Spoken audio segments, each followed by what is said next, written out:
La Virgen del Aljibe, Ilma Contreras. En el lugar había una casa abandonada y en la casa un aljibe. La memoria pueblerina es prodigiosa. Todos conocían el motivo de ese abandono y tácitamente velaban por el mantenimiento de la interminable cuarentena impuesta a la vieja casona. Así, a fuerza de tejer y tejer supersticiones y comentarios, la verdad y la fantasía se confundían, porque en los pueblos existe el culto del barroco narrativo, de lo misterioso que va de mano por el mundo con la tiritante superstición. La malquerencia local llegaba hasta la calumnia. Abusaban de la pasividad del aljibe. A él atribuían todo lo malo que el pueblo acontecía y a él pedían cuenta de los sinsabores padecidos por los moradores de cueva. A tal punto subió la agresividad que por las noches apedreaban el ruidoso caserón. En el silencio nocturno semejaba un tiroteo contestado por la carcajada tesigosa del zinc.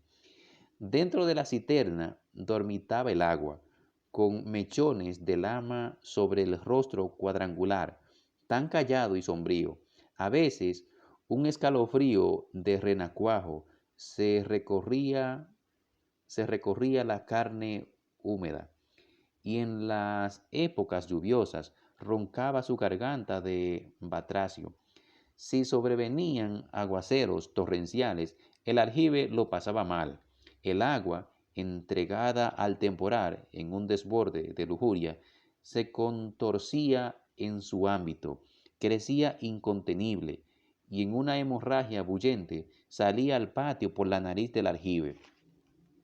El agua de aljibe es una virgen agreste que siempre se asusta al caerle encima la violencia del chorro de los caños, pero el abandono de la gente tórnase maldición para su vientre, y como aquella doncella envidiosa de los cuentos, vomita sapos y mosquitos.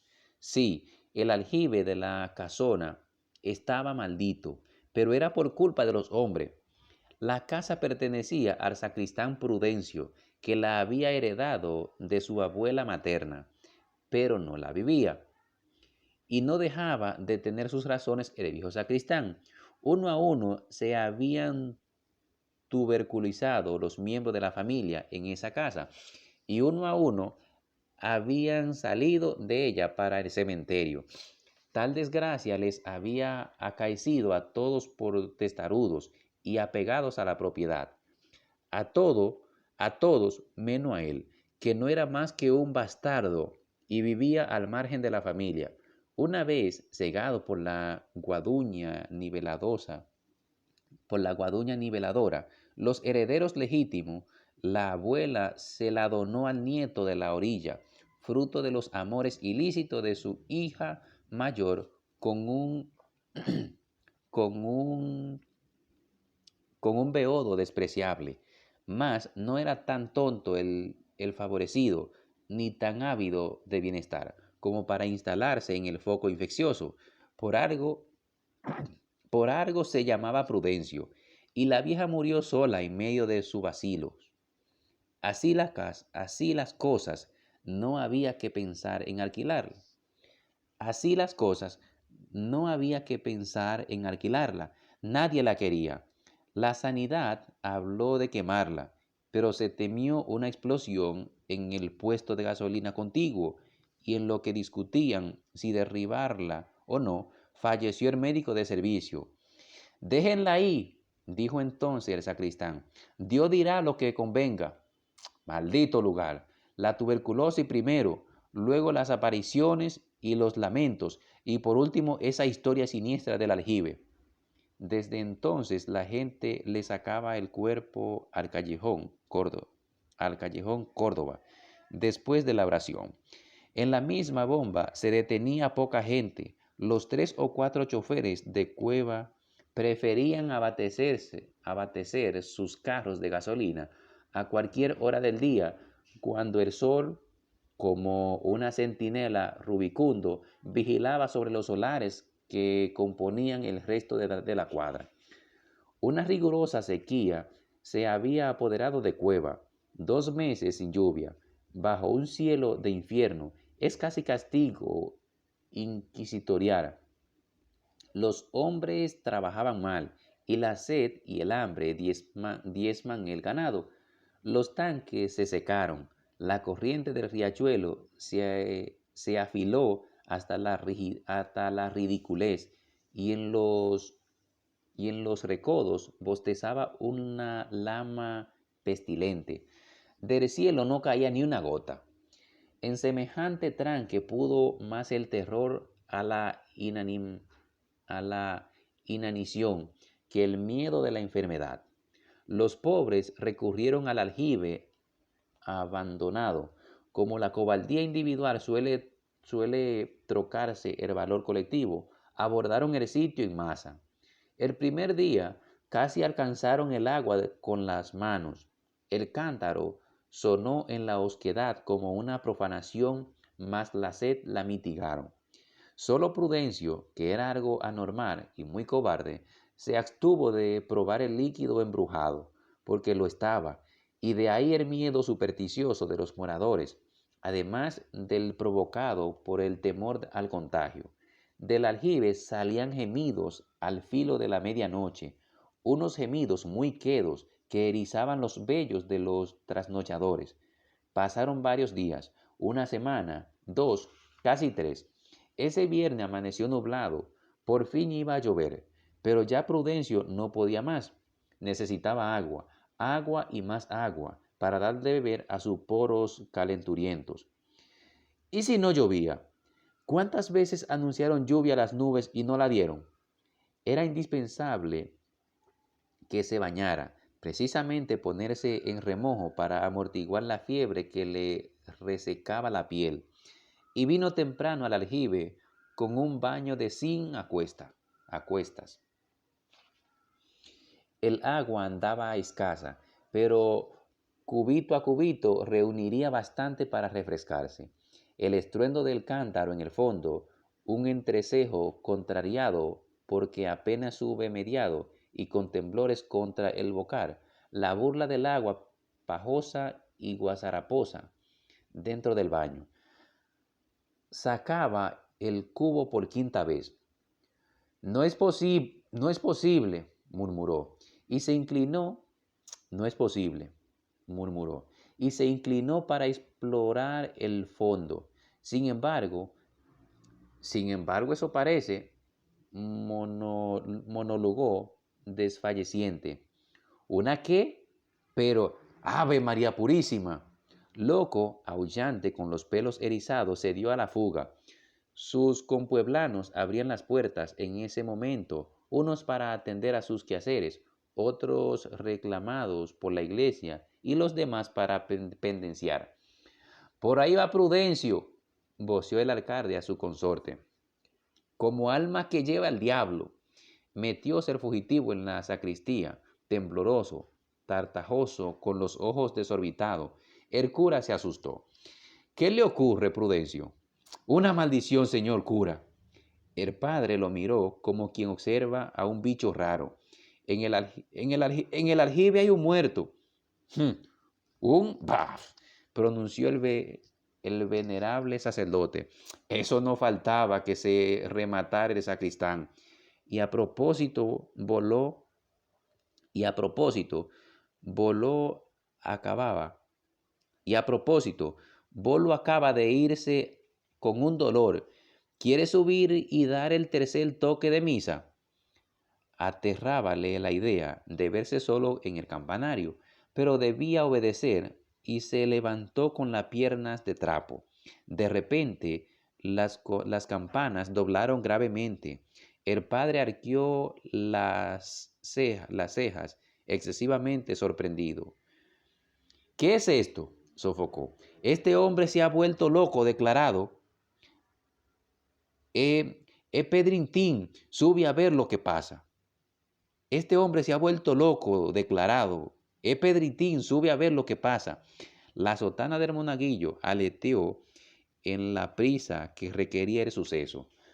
Gravemente tocaban a muerto las campanas, y la misma gravedad se extendía por la cara criolla de Prudencio.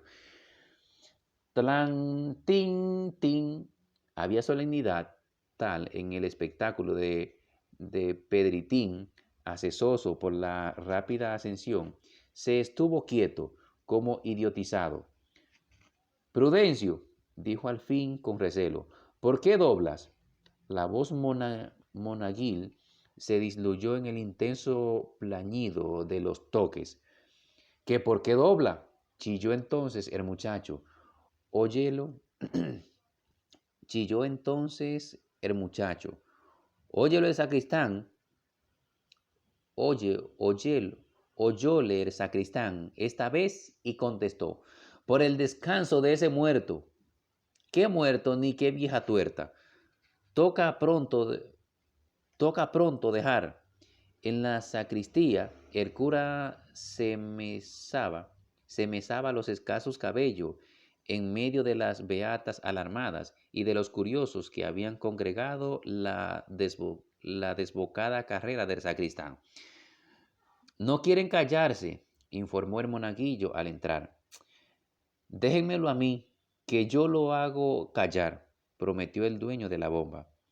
Un momento, rogó el cura, y dirigiéndose al monaguillo, ¿por qué dobla Prudencio en vez de tocar tercero? El aludido abrió unos ojos entontecidos.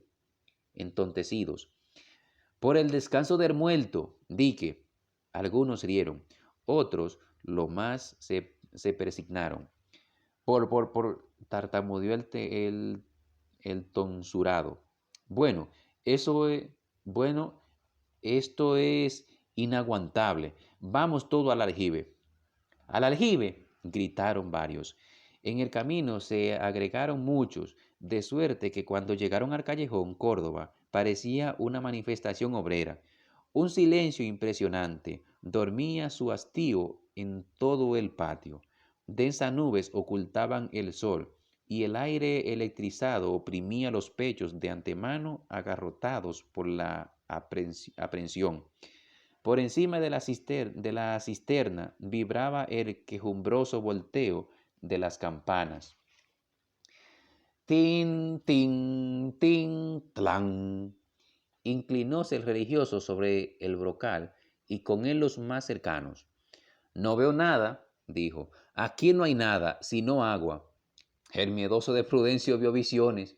Jesús, María y José, exclamó el monaguillo. Una calavera. Efectivamente, cuando la vista se acostumbraba a la penumbra del pozo, distinguíase, blanqueando en el fondo, un cráneo luciente con las dos cuencas hambrientas de luz. Importunado por la conversación, un sapo arrugado saltó de su escondite y se posó en la frente pelada. Una mujer del pueblo se deshizo en vómitos, desmayóse una jamona histérica. Otras gritaron y los hombres, empalidecidos, sentían el agua estancada en el estómago y en la boca el sabor putrefacto del cadáver. Cada uno urdió el drama conforme a su idiosincrasia. Suicidio, homicidio, muerte occidental, cruel asesinato, algo horrible, espeluznante y macabro. Lo más simple se representaban el alma del difunto que venía gimiendo en las tinieblas a calentar su osamenta. Únicamente el cura le restó importancia al hallazgo. Baf, dijo, algún bromista tiraría ese cráneo en el aljibe. De todo modos, argumentó el alcalde, hay que bajar a investigar el caso. Es el deber de la justicia. Hoy no será, advirtió el cura, extrañamente regocijado. El aguacero se nos viene encima. A lo lejos se oía el atropello del chaparrón. Venía galopando como un energúmeno, el viento la bufanda gris y la mirada puesta en cueva jadeante. La gente corrió a aguarecerse, la autoridad a la cabeza. Un ruido ensordecedor lo ahogó todo. hasta la noción del tiempo. Dentro de la cisterna, la Virgen de vientre maldito bramó al caerle encima el chorro de los caños, y así fue creciendo, hermosa y lujuriosa, hasta salir al patio por la nariz del aljibe. De nuevo, pudorosa y joven, el agua recia, el agua reía para ocultar la repugnancia de sus entrañas. Reía, olvidada su vergüenza. De nuevo, pudorosa y joven, el agua reía para ocultar la repugnancia de sus entrañas. Reía, olvidada de su vergüenza.